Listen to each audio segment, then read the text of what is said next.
하나님을 아는 사람이라고 하는 제목으로 이 시간 함께 나눌 말씀은 예레미야 29장 13절 말씀입니다. 이 말씀이 읽으시는 우리 모두에게 온전히 이루어지고 성취되어지기를 축복합니다. 다 같이 한 목소리로 합독하겠습니다. 너희가 온 마음으로 나를 구하면 나를 찾을 것이요 나를 만나리라. 아멘. 우리 교회의 보석 같은 성도들이요, 우리 교회의 보석 같은 사중복음 성가대 대원이었습니다. 오늘 우리가 나누어 들은 찬양처럼 하나님 아버지 앞에서 온전한 은혜를 누리시는 우리 모두가 되기를 주님의 이름으로 축복합니다. 알아야 면장이라도 한다라고 하는 말을 아실 것입니다. 원래는 공자가 한 말이고 줄임말입니다. 원래 말은 알아야 면장이라도 한다라고 하는 뜻입니다. 뜻도 알아야 시골 면장이라도 한다는 말이 아니고 알아야 면장, 얼굴을 담벼락에라도 대본다라고 하는 뜻입니다.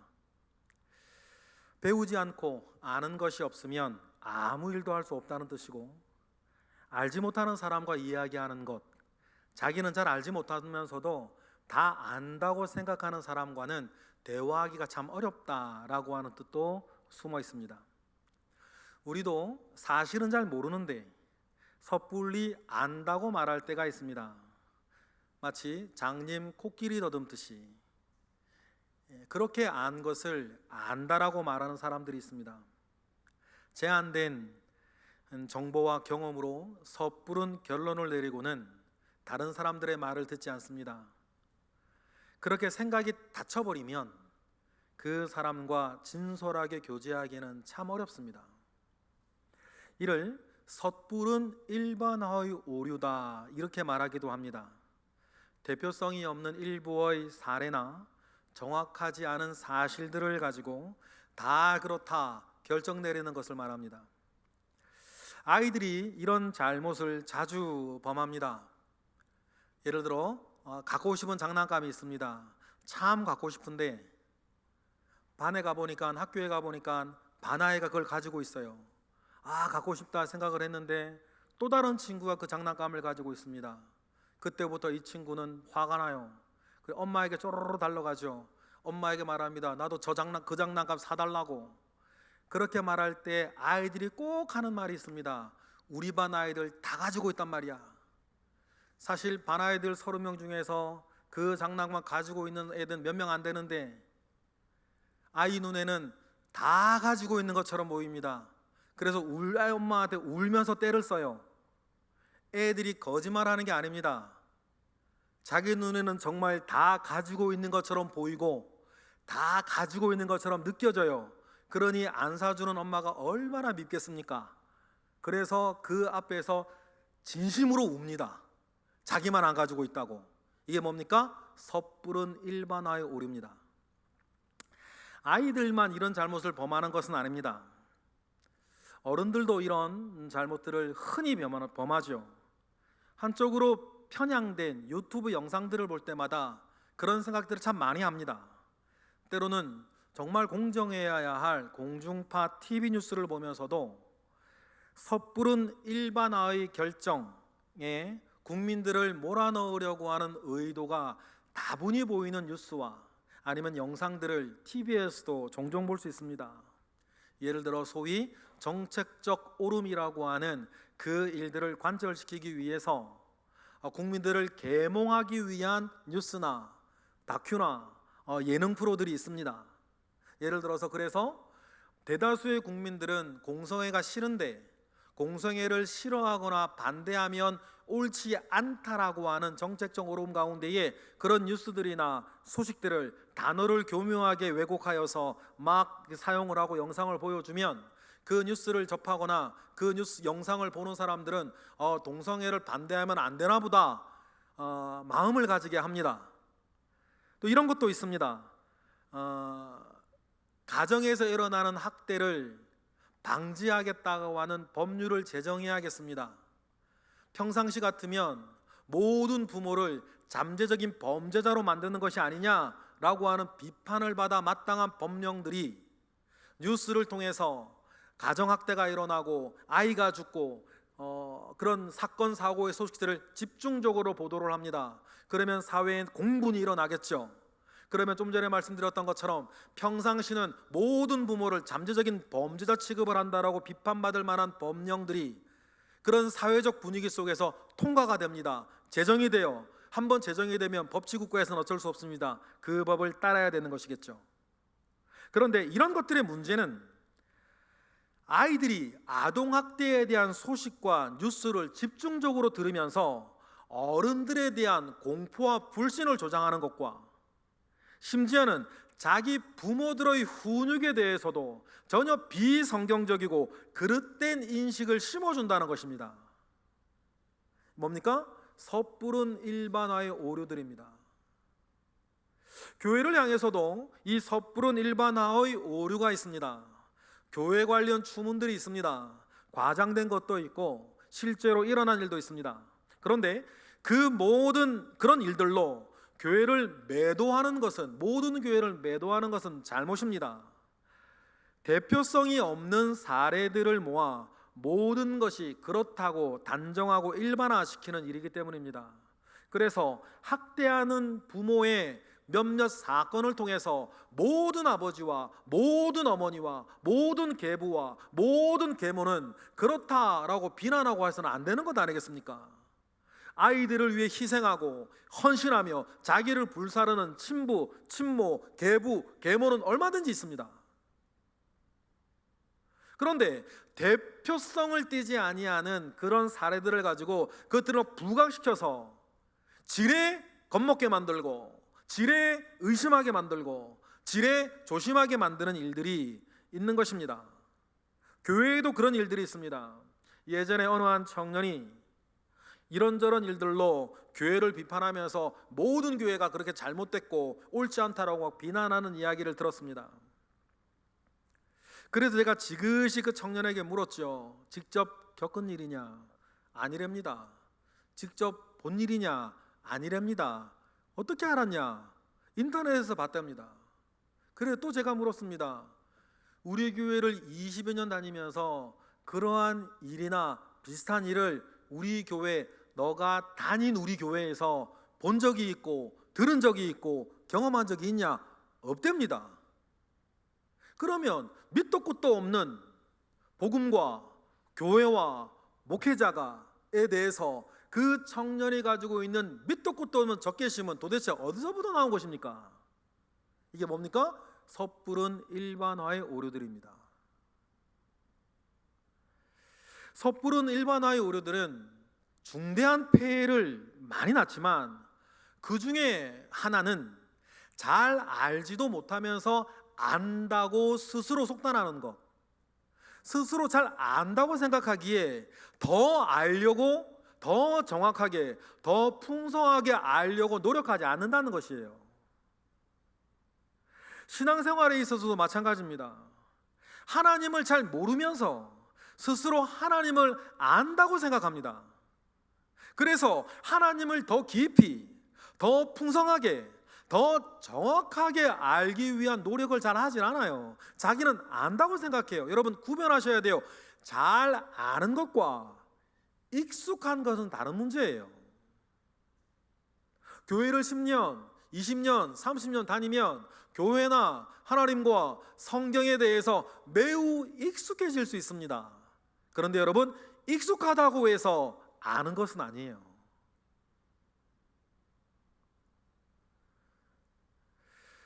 교회를 전혀 모르면서 교회에 대해서도 안다고 오해하고 있는 사람들이 있습니다. 그런 사람들이 이구동성으로 하는 말들이 있죠. 자기 아는 사람 중에, 자기 가족 중에, 자기 친지 중에 누구는 장로고 누구는 목사고, 자기도 옛날에 학생회 다녔고 학생회장 했고 청년회장 했고 심지어는 예전에 다니던 교회에서 직무도 받았다고 얘기를 하는데 정작 자기는 지금 교회를 다니지도 않고 신앙생활도 하지도 않아요.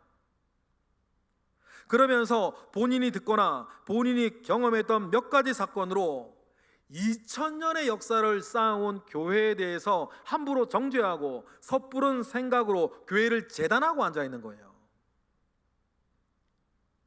여러분, 예전에 교회를 다니고 직분을 받았다는 것이 오늘을 보장하는 것이 아닙니다.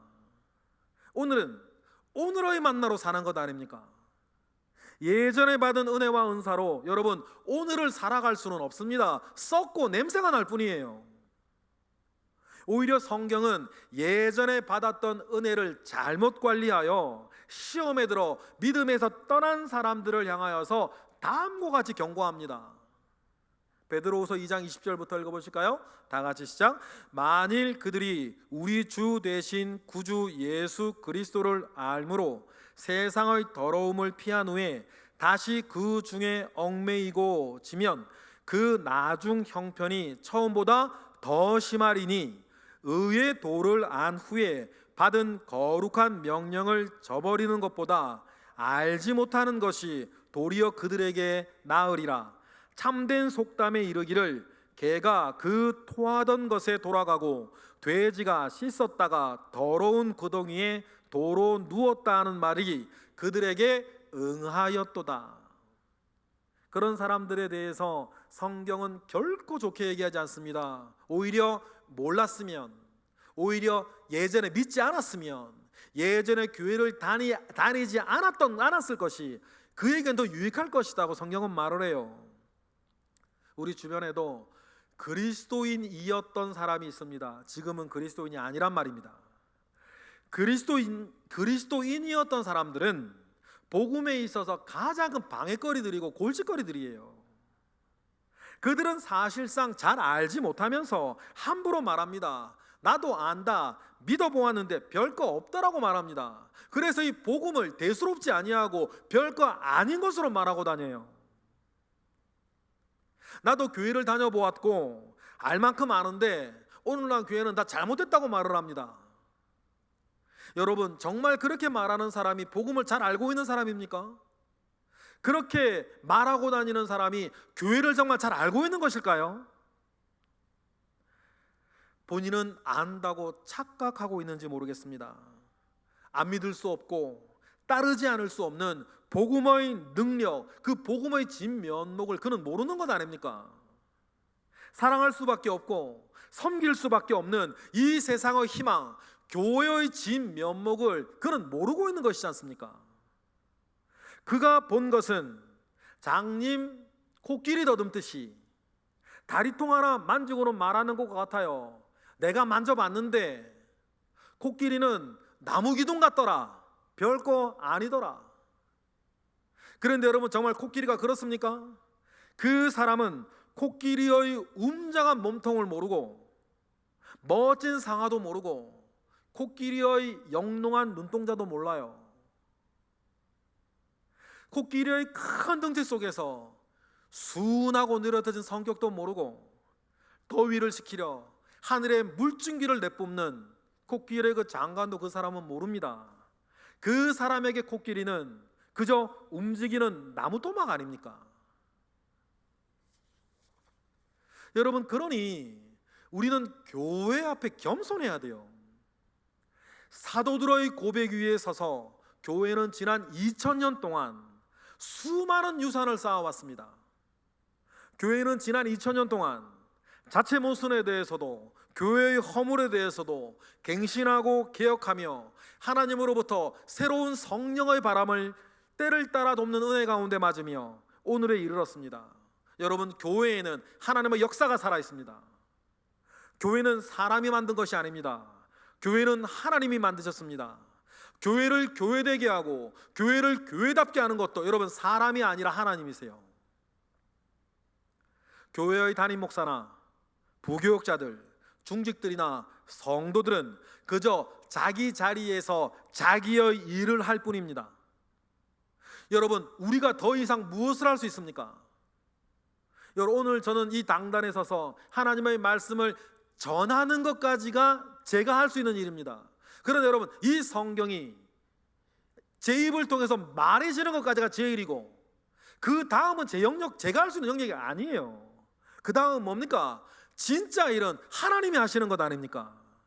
여러분들의 귓가에 하나님의 말씀 지금 들릴 때에 저는 광대처럼 이야기를 할 뿐이고 그 안에서 진짜 일을 하시는 것은 이 모든 내용과 이 모든 소리를 통해서 하나님께서 여러분에게 하시는 거예요.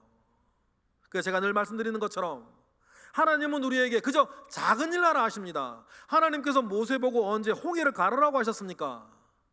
지팡이를 들어 홍해를 가리키라 그랬습니다. 그 작은 일에 순종하면 홍해를 가르는 진짜 일은 누가 하십니까? 하나님이 하시는 거잖아요. 그러니 여러분, 저를 비롯한 목회자나 우리 모두가 할 수 있는 것은 없어요. 작은 순종, 내 자리에서 하나님께서 오늘 내게 주신 일을 그냥 할 뿐입니다. 그러나 그 모든 일을 통해서 역사하시는 하나님이 계신 것, 그것을 보고 그것을 느끼고 그 은혜를 체험하는 사람만이 여러분 교회를 아는 것입니다.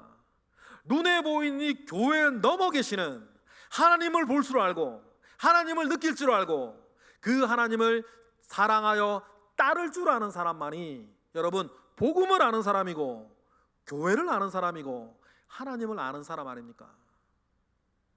그것을 보고 나서 그 다음에 하나님이 사용하시는 사람들을 보는 것입니다. 이 순서가 바뀌면 안 돼요. 저와 같은 목회자는 내가 이것저것에서 뭘 이루어냈다느니 뭘 해내었다느니 그래서 착각해서는 안 되는 것이고, 우리 성도님들은 눈에 보이는 사람과 눈에 보이는 교회 뒤에 계시는 하나님을 볼 수 있어야 되는 것 아닙니까? 그래야 진짜 아는 거죠.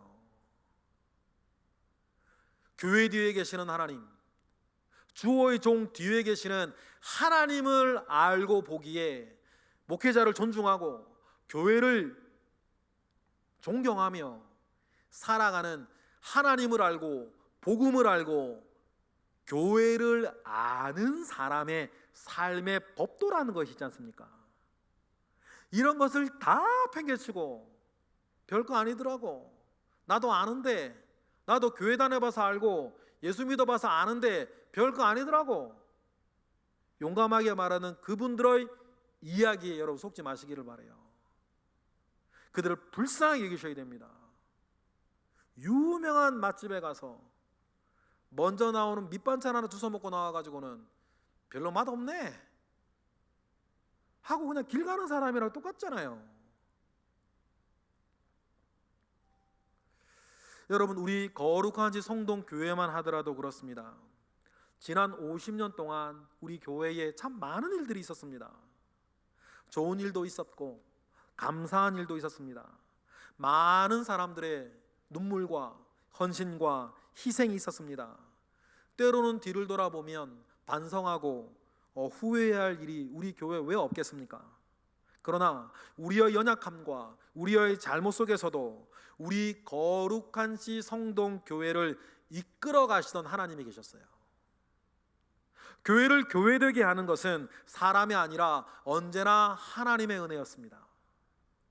그러니 여러분, 그 모든 하나님의 은혜에 반응하던 수많은 성도들이 우리 교회에 계셨어요. 그 가운데는 돌아가신 분도 계시고 아직까지 우리와 함께 계신 분도 계시고, 지금 이 순간에도 하나님의 은혜에 반응하여서 교회를 교회되게 하고 교회를 교회답게 만들어가기 위해서 보이는 곳에서와 보이지 않는 곳에서 희생하고 헌신하고 수고하고 애쓰고 기도하는 분들이 우리 교회에 계신 것 아닙니까? 여러분, 그렇게 할 수 있었던 것에 감사하고, 그리고 그렇게 하고 있는 것에 대해서 여러분 감사하는 우리 모두가 되기를 주님의 이름으로 축복합니다. 이 모든 시간을 조금이라도 존중하는 마음으로 들여다본 사람은 어떤 몇 가지 일들로 말미암아 교회를 함부로 재단할 수 없다는 사실들을 알게 될 것입니다. 그리고 알게 될 거예요.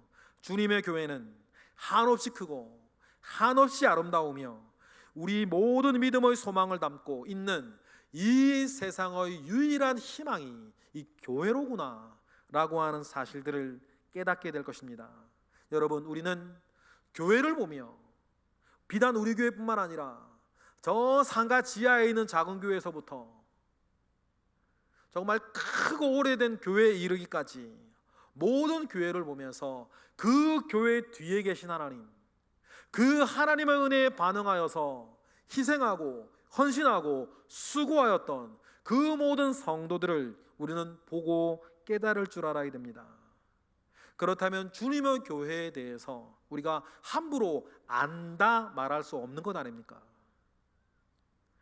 더 큰 비밀이 내가 보고 내가 느끼고 이 바가지 같은 머리에 담지 못하는 수많은 큰 교회의 영광과 비밀이 교회 스스로에 있다는 것을 우리가 알면 교회 앞에 겸손히 자기를 낮추고 교회 앞에 겸손히 여러분 순종하며 사는 것 아니겠습니까? 이게 뭡니까?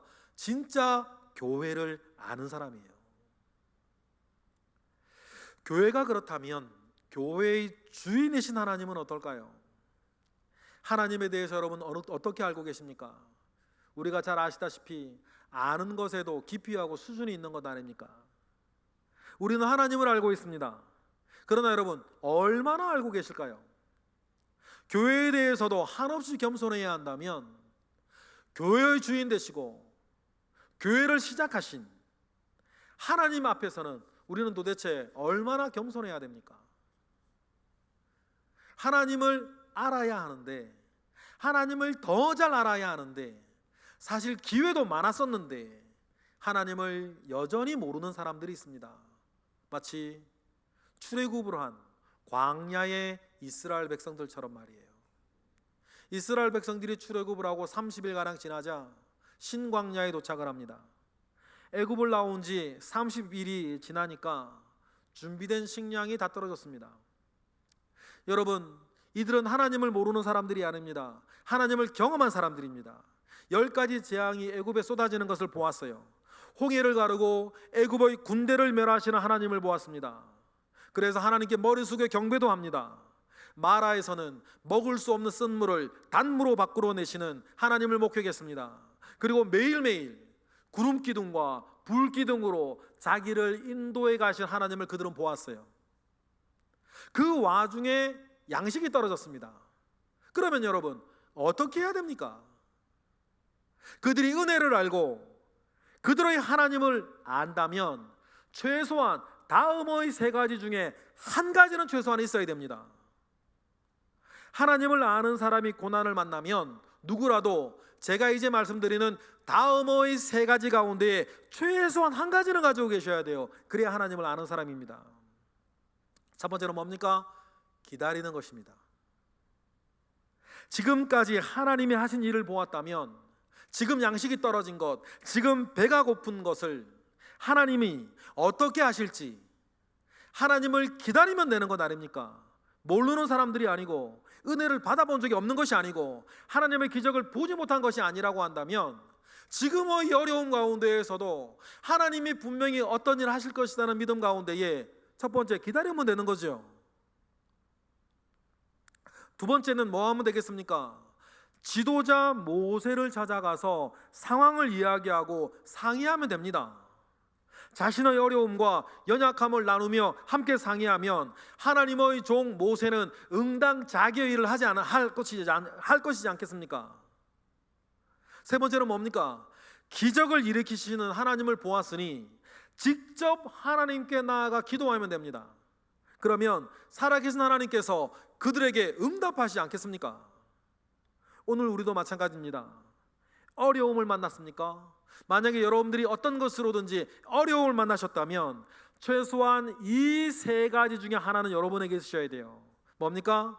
그건 하나님을 아는 사람의 당연한 행동이죠. 첫 번째 기다리는 거, 두 번째 상의하는 거, 세 번째 기도하는 것입니다.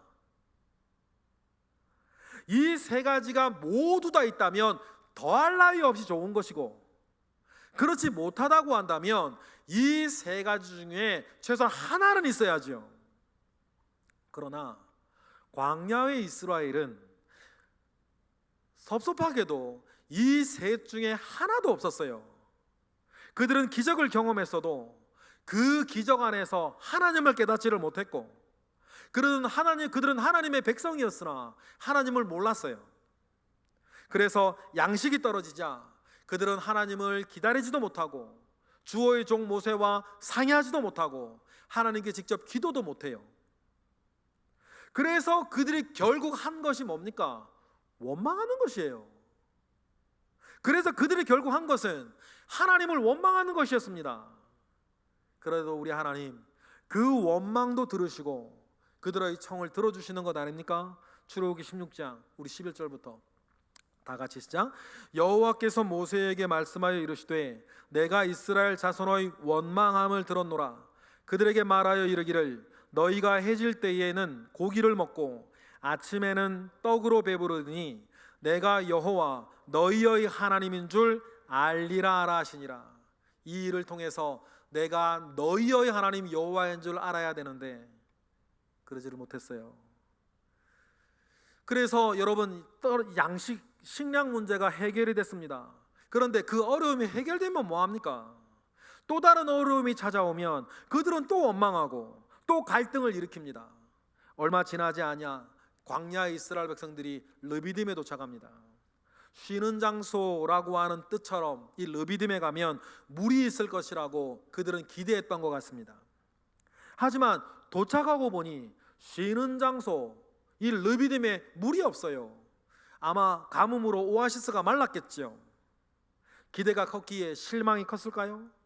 역시 이스라엘은 하나님을 기다리지도 못하고 주의 종과 상의하지도 못하고 하나님께 기도하지도 못하고 또 다음의 일을 반복합니다. 출애굽기 17장이죠 3절부터 시작. 거기서 백성이 목이 말라 물을 찾으매 그들이 모세에게 대하여 원망하여 이르되 당신이 어찌하여 우리를 애굽에서 인도해 내어서 우리와 우리 자녀와 우리 가축이 목말라 죽게 하느냐. 모세가 여호와께 부르짖어 이르되 내가 이 백성에게 어떻게 하리이까. 그들이 조금 있으면 내게 돌을 던지겠나이다. 이들에게 또 물이 주어집니다. 모세가 지팡이로 반석을 치자 반석에서 물이 쏟아져 나오는 것 아닙니까? 여러분 그러면 또 뭐 하겠습니까? 이 모든 은혜와 이 모든 기적을 경험하고도 광야의 이스라엘은 하나님을 몰랐습니다. 기적 너머의 하나님을 볼 줄 몰랐어요. 그러니 그들은 40년 내내 원망하고 불신하고 불평하고 광야를 돌아다녀야 했어요. 이스라엘이 경험한 기적은 기적을 넘어 표적이 되어야 되는 것 아니겠습니까? 기적과 표적은 비슷한 듯해도 여러분 다른 개념입니다. 기적은 말 그대로 기이한 일이 일어난 사건이에요. 그러나 표적은 그 기적이 가르치는 진짜 의미를 보는 것입니다. 이스라엘이 광야에서 경험한 것은 기적이 아니라 표적이 되어야 되는 것 아닙니까? 그 기적이 가리키는 하나님을 보고 하나님을 깨닫고 하나님을 알아야죠. 그러나 그것은 못하고 기적만 보고 좋아했으니 또 다른 어려움이 닥치면 또 원망하고 또 불평하고 또 불신하고. 여러분 우리는 이러한 이스라엘을 우리의 영적인 반면교사로 삼아 이러한 어리석음, 원망과 불신의 다람쥐 쳇바퀴 돌듯 하는 삶을 끊어내야 될 줄로 믿어요. 왜 그렇습니까? 하나님이 함께 하시고 하나님이 지금도 여러분들의 모든 것을 함께하고 계시기 때문이에요. 여러분 하나님이 여러분을 다 아시지 않습니까? 주님께서 말씀하신 바 우리의 머리털도 다 세심히 되신다 그랬고 삼세 두 마리가 한 아사리온에 팔린다는 것도 아시고 천부 하나님께서 허락하지 아니하시면 한 아사리온에 팔리는 두 마리의 참새도 죽지 않고 땅에 떨어지는 번이 없다고 우리의 모든 삶에 하나님은 함께하고 계신다고 우리에게 말씀하고 계셨는데 우리의 모든 것에 함께하고 계신데 우리가 그 하나님을 알지 못하면 우리도 광야의 이스라엘 백성처럼 어떤 일이 생기느냐에 따라 때로는 원망하고 때로는 불신하고 때로는 흔들리고 때로는 불안해하고 좋은 일이 생기면 좋아하고 하나님 붙잡고 사는 게 아니라 내게 어떤 일이 생기느냐가 중요한 사람이 되어서 갈팡질팡하며 사는 전혀 믿음 없는 자가 되지 아니하겠습니까? 그러니 여러분 우리는 하나님을 아는 사람으로 굳건한 믿음 가운데 나아가시는 저와 여러분 되시기를 바랍니다. 하나님을 아는 사람은 다음의 세 가지 결정을 합니다. 하나님을 아는 사람은 다음의 세 가지 모양대로 살아요. 다음의 세 가지가 여러분에게 있기를 바랍니다. 하나님을 아는 사람이 가지는 첫 번째 특징은 모든 일을 하나님께 맡긴다는 거예요. 우리는 이 다음에 어떤 일이 벌어질지 모릅니다. 지금 우리가 하고 있는 일 다음에 일이 어떻게 벌어질지는 모릅니다. 성공할지 실패할지 건강할지 병이 날지 잘 될지 잘 되지 않을지 여러분 우리는 몰라요. 그런데 여러분 몰라도 괜찮습니다. 왜냐하면 하나님께서는 우리를 다음 일을 모르게 지으셨어요. 그러면 모르고 살면 되죠. 성경은 우리에게 이렇게 말을 합니다. 전도서 11장 5절 6절 다 같이 시작. 바람의 길이 어떠함과 아이 벤 자의 태에서 뼈가 어떻게 자라는지를 내가 알지 못함 같이 만사를 성취하시는 하나님의 일을 내가 알지 못하느니라. 너는 아침에 씨를 뿌리고 저녁에도 손을 놓지 말라. 이것이 잘 될런지 저것이 잘 될런지 혹 둘이 다 잘 될런지는 알지 못함이니라. 하나님은 우리에게 이렇게 알지 못하게 지으셨어요. 그래서 우리에게 말씀하시죠. 아침에 씨를 뿌리고 저녁에 일하는 손을 놓지 말아라. 이것이 잘 될지 저것이 잘 될지 둘 다 잘 될지 모른다. 그러니까 열심히 살아라. 그러나 만사를 성취하시는 이는 하나님이시다. 앞으로 어떤 일이 생길지 알지 못하고 일이 앞으로 어떻게 되어질지 모르기 때문에 우리가 할 수 있는 것이 하나 있습니다. 뭡니까? 하나님의 손에 모든 걸 맡기는 것입니다. 이어지는 전도서 9장 말씀 보실까요? 1절 시작. 이 모든 것을 내가 마음에 두고 이 모든 것을 살펴본즉 의인들이나 지혜자들이나 그들의 행위나 모두 다 하나님의 손 안에 있으니 사랑을 받을지 미움을 받을는지 사람이 알지 못하는 것은 모두 그들의 미래의 일들임이니라. 여러분 열심히 사십니다.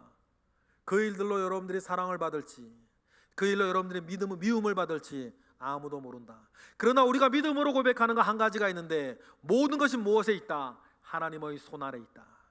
그러니 이 사실을 알면 여러분 모든 것 여러분 하나님께 맡기세요. 그리고 모든 것을 하나님 맡겼기에 평안하시고 맡겼기에 불안해하지 마시고 맡겼기에 오늘 주어진 모든 일에 최선을 다하는 것입니다. 아침에 씨를 뿌리고 저녁에 밭을 가는 일을 게을리하지 않는 거예요. 맡겼기 때문이죠.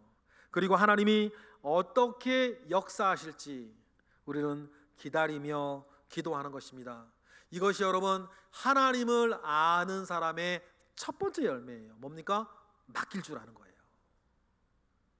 두 번째 특징은 모든 것을 하나님께 맡겼다면 그것이 사실이라면 그때부터 자기에게 주어지는 모든 일은 누가 하신 일이 되는 거예요? 하나님이 하신 일이 되는 거예요. 내게 주어지는 모든 일 가운데에 하나님을 발견하고 하나님이 하신 일이 된 사람은 어떻게 됩니까? 범사에 감사하는 것입니다. 왜 그렇습니까?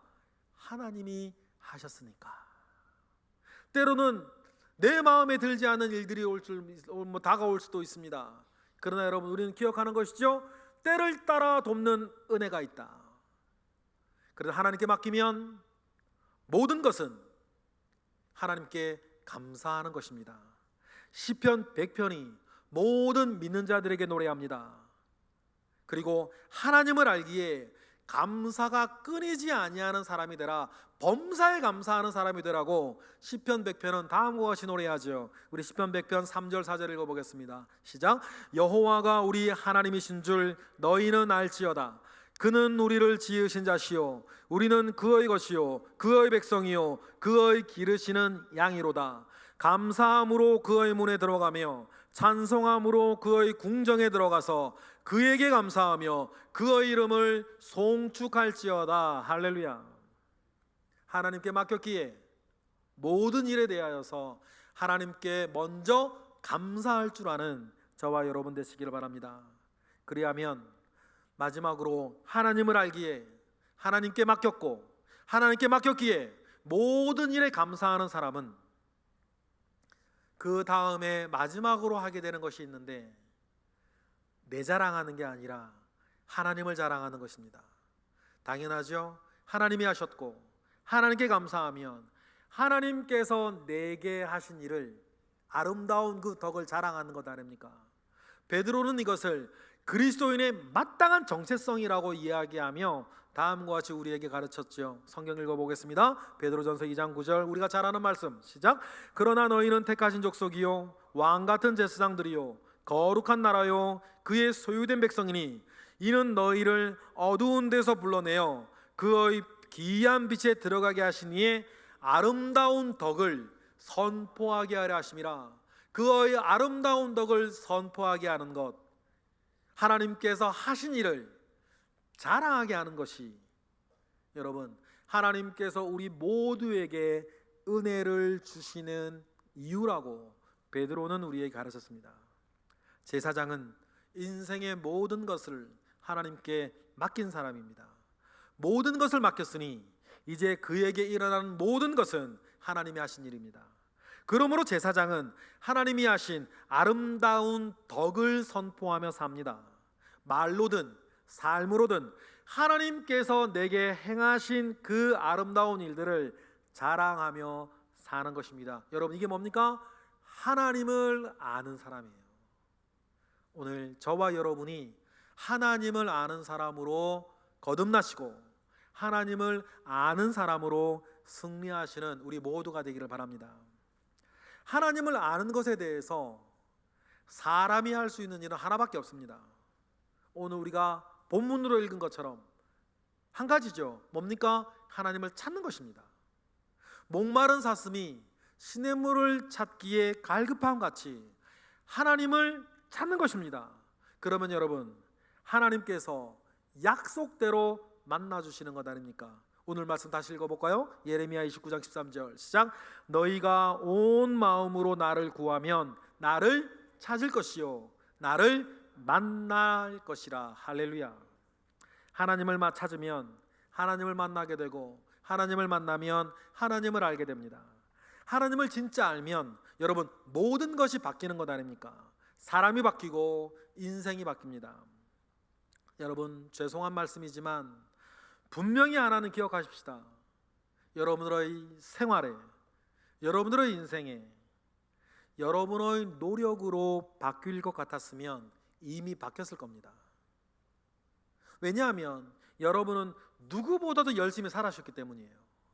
그런데 지금까지도 바뀌지 않았다면 여러분, 앞으로도 바뀌지 않을 가능성이 훨씬 높습니다. 여러분, 하지만 여러분, 우리는 기억합니다. 하나님이 계십니다. 내가 바꿀 수는 없습니다. 그러나 하나님께 맡기면 하나님께서 일하십니다. 하나님께 맡기면 됩니다. 여러분, 그렇게 하나님을 알기에 하나님께 맡기고 사는 사람의 평안이, 지혜가, 능력이 여러분 감사로 꼽히는 저와 여러분 되시기를 주님의 이름으로 축복합니다. 기도하겠습니다. 할렐루야. 하나님, 감사와 영광 올려드립니다. 하나님이 살아계시고 오늘도 우리와 함께하고 계시고 모든 일 가운데 함께 하시니 감사와 영광 올려드립니다. 그것이 우리의 희망이고 그것이 우리의 능력이고 그것이 우리의 소망이 됩니다. 우리를 그렇게 하나님을 아는 자로 살게 하시니 감사합니다. 이제는 하나님을 아는 자로서의 은혜가 온전히 누려지는 우리의 생활 되게 하옵소서. 예수 그리스도 이름으로 기도드렸나이다. 아멘.